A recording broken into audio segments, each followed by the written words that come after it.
Jay, welcome in and tell people while we have you here why you think we need to get rid of daylight savings time.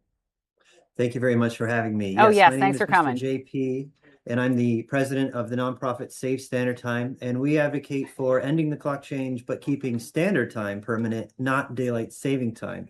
Standard time is the honest sundial clock where 12 p.m. corresponds to high noon. It's what my grandparents taught me back on the farm in Iowa. I've since Okay. moved to Arizona to avoid the clock change, Okay. and we really should keep standard time year round.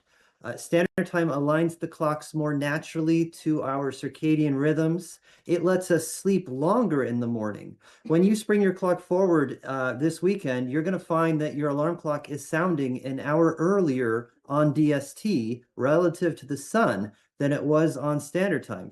DST is effectively a hidden government mandate to wake an hour early and to sleep less. Sleeping less reduces our productivity.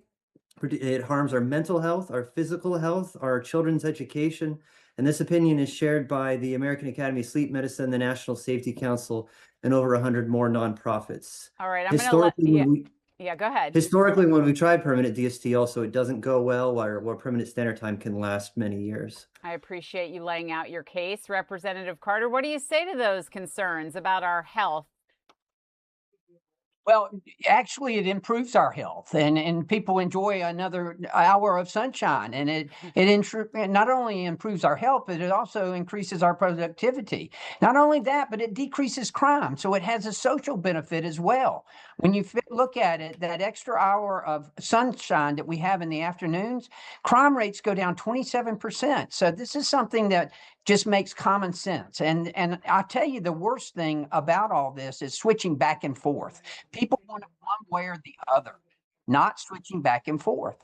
What do you say to that? You don't want to switch back and forth either, do you, Jay? But what do you say to his argument that maybe the crime rate goes down and maybe you can play golf or tennis a little longer in the warmer months? I mean, what do you say to that?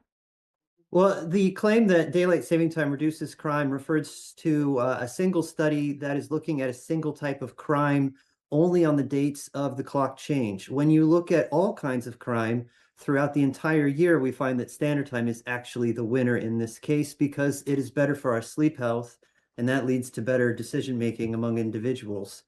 Regarding more sunshine, it doesn't actually create sunshine to move the clock.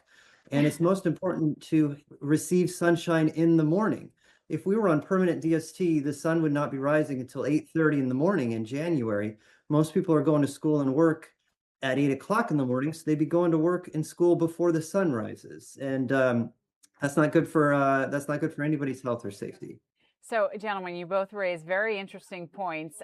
Representative Carter, what do you say to that? Like, really, we should be getting up and getting as much sun as we can as early as we can. Well, I would submit to you that the extra sunlight at the end of the day, and as I said, it increases productivity. Kids are more involved in physical activity because of that. But look, during the wintertime, you're actually going to work in the dark, coming home in the dark. This would at least give you an hour of sunlight in the afternoons when you get home from work in the wintertime. And I think that people also find it, as Jay points out, and you to some extent, it is kind of hard to go back and forth. People forget, they forget to set their clocks. They miss something on Sunday morning, it takes them a little while.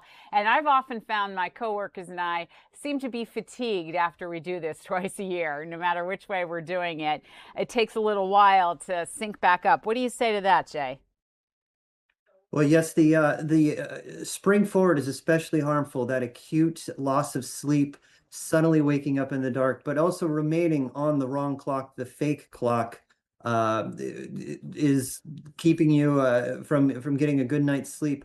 The too much light in the evening can make it harder to get to bed on time, especially for school children.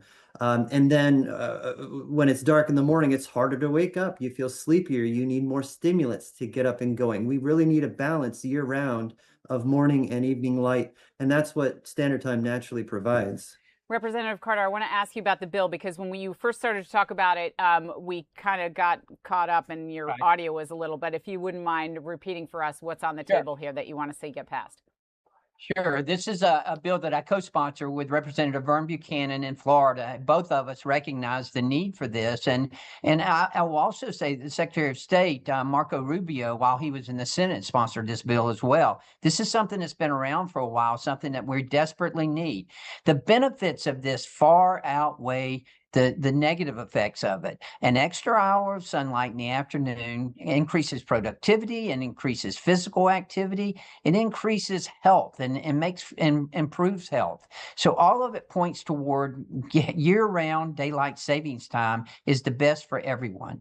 All right, gentlemen, go ahead, Jay. I'll let you respond to that.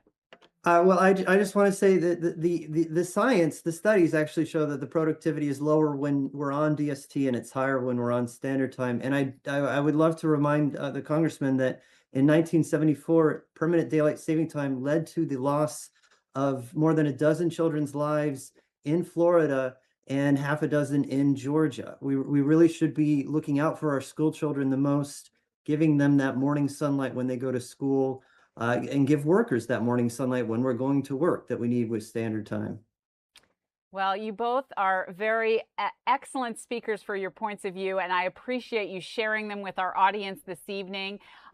It doesn't matter here in New York, we're going to have to get it. We're springing ahead, like it or not. So, but it's an interesting issue, and it's certainly one that has divided a lot of the country about what we should do and what's best to do for our health. So, gentlemen, thank you very much, and I hope you have a great weekend and get plenty of sleep tonight.